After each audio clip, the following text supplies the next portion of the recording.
Over the last 15 years, when it comes to the NBA media on Fox Sports, ESPN, even TNT and ABC, it's changed very little. And during that time, it's become dry, stale, and uses the same old recycled talking points day in and day out. And if you wanted to blame a certain group for this culture, I would look at Stephen A. Smith, Skip Bayless, Colin Cowherd, as well as Nick Wright. The usual suspects when it comes to hot takes, double standards, as well as hypocrisy. There you go. Ball down. This is bad.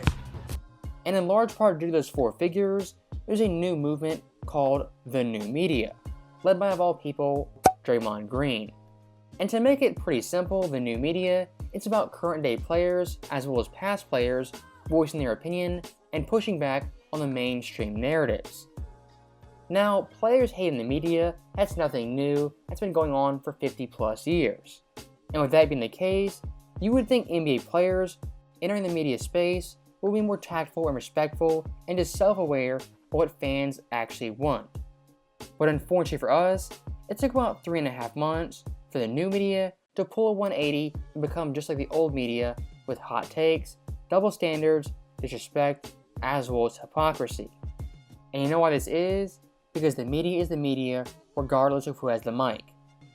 And if you were an NBA player back in the 90s, the 2000s, even the early 2010s, when the media would speak bad on you, you really had no outlet to voice your opinion and push back on their narratives. But nowadays players, they can go on ESPN, Fox Sports, Twitter, Instagram, and voice their opinions. Now, even with that being said, the quote-unquote new media has turned very fast and have become very hateful, even towards current day players. The one guy I would look to for this is Patrick Beverley talking about Chris Paul. Pat Bev went on ESPN in primetime shows and took Chris Paul's name through the mud. CP can't guard nobody, man. Everybody in the NBA know that. Everybody know that. He can't guard anybody. What we call them? Cone. What? You know what you do with cones?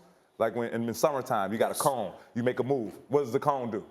Stay still. Exactly. Yeah. He's a cone. Stop playing, man. I got that right. Everybody knows that. Everyone knows that. Come on, man. You've been doing this long enough.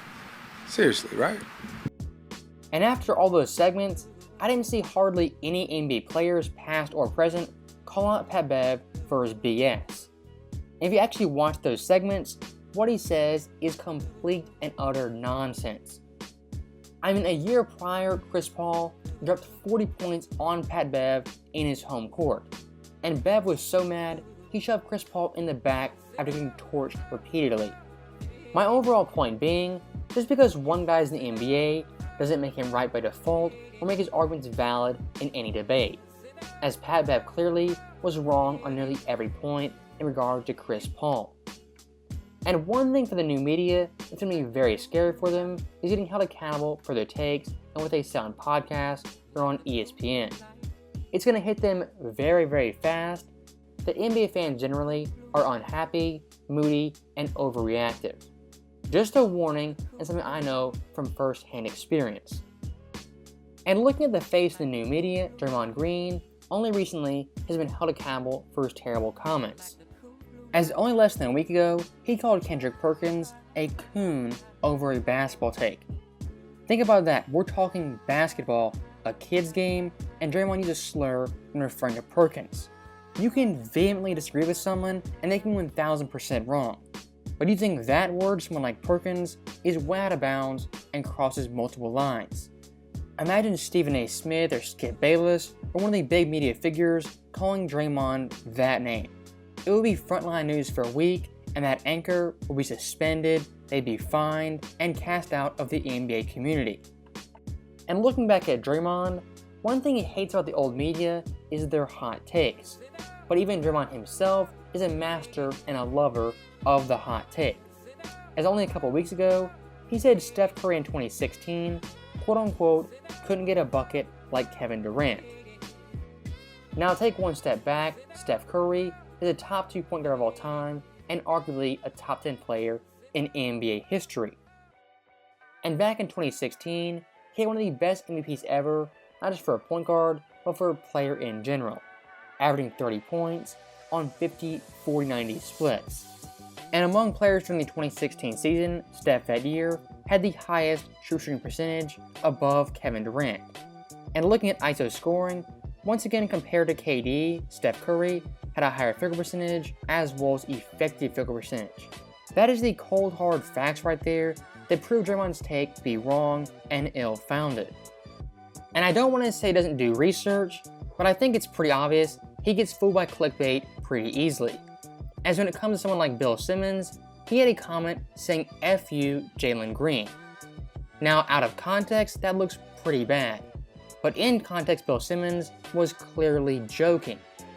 But Draymond Green did no research, didn't do any fact checking, and hopped on Bill Simmons and critiqued him big time via Twitter.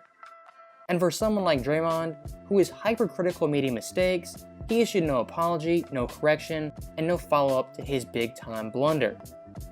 And if you want to talk double standards and contradictions, Draymond very recently said the Warriors needed KD in 2017 as well as 2018 to beat the Cavaliers.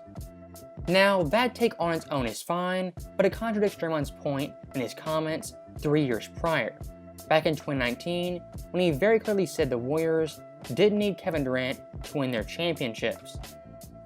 My overall point being, looking at the old media, the new media, it doesn't really matter, it's an illusion of choice, and once again, they're different sides of the same coin. The only big difference I see between someone like Draymond Green and Stephen A. Smith is that Draymond is afraid to criticize any current day athlete, compared to someone like Stephen A. Smith, who goes over the top with the hate as well as the disrespect. And for someone like Draymond Green, he's very, very selective on who he calls out. He'll call out someone like Kendrick Perkins, who's a punching bag for most NBA fans. But someone he won't call out is Colin Cowherd, the guy who owns his podcast on The Volume. Oh my. As you guys know, Cowherd is one of the guys who fosters the hot take culture in the current NBA media. Now, to wrap this video up, let me say one last thing. The new media actually isn't new. It's new to someone like Draymond, not new to me or any NBA fan. As for the past 10-15 years, current day players, even past players, they've gone on ESPN, podcasts, they've had shows. Guys like Matt Barnes, Steven Jackson, Richard Jefferson, Jalen Rose, Perkins, Tim Ledler, Quentin Richardson, all those guys have voiced their opinions as former NBA players. And to put it simply, there's no one stopping those guys from speaking their mind and telling it how it is. And when talking about being the face of a movement, I don't think Draymond Green is the guy who fits the bill. Looking at his actual takes, he never thinks he's wrong, he never brings facts, data, or any stats to back up what he says. He's really emotionally driven and will always defend players. Even when it came to KD requesting a trade out of Brooklyn, Draymond defended that move. When everyone knows KD doing that, it was spineless, weak, as well as embarrassing. But in typical fashion, the new media had to defend the player at all costs. I think it's a pretty important lesson. Just because something is different doesn't make it better. Yes, the new media versus old media, they are polar opposites. But just because something's different doesn't make it better or even right. I even question someone like JJ Redick if he can be the face of the new media movement. As very similar to Draymond, he will not, I repeat, he will not critique current day players. Because his overall show is built on interviewing current day players. And if you ask him to pick one guy versus the other, I guarantee you his answer will be very politically correct, and he will not pick one player over the other, trying not to defend anyone or step on any toes. Yes, debating Stephen A. Smith and taking him down, that is funny to watch, but if you really think about it, how hard is that to do? Stephen A. Smith at his age, he doesn't watch every single basketball game, he's not really invested in the grind, he watches the Lakers, the Knicks, maybe the Celtics and the Heat, but does Stephen A. Smith really invest in the sport of basketball and the actual game on the floor? He's more of a personality, and JJ beating up on him, while funny, I don't find that impressive. Now, to wrap this video up, let me say one last thing. Looking at the new media in general, they are a positive for basketball and NBA conversations. But I think the overall notion that they're going to save the NBA media and revitalize it is kinda overblown. Because just like the old media, they have their problems and their flaws in their NBA takes and their evaluations. And with that final point being made, that is the end of the video. As always, thank you guys for watching, hope you enjoyed it.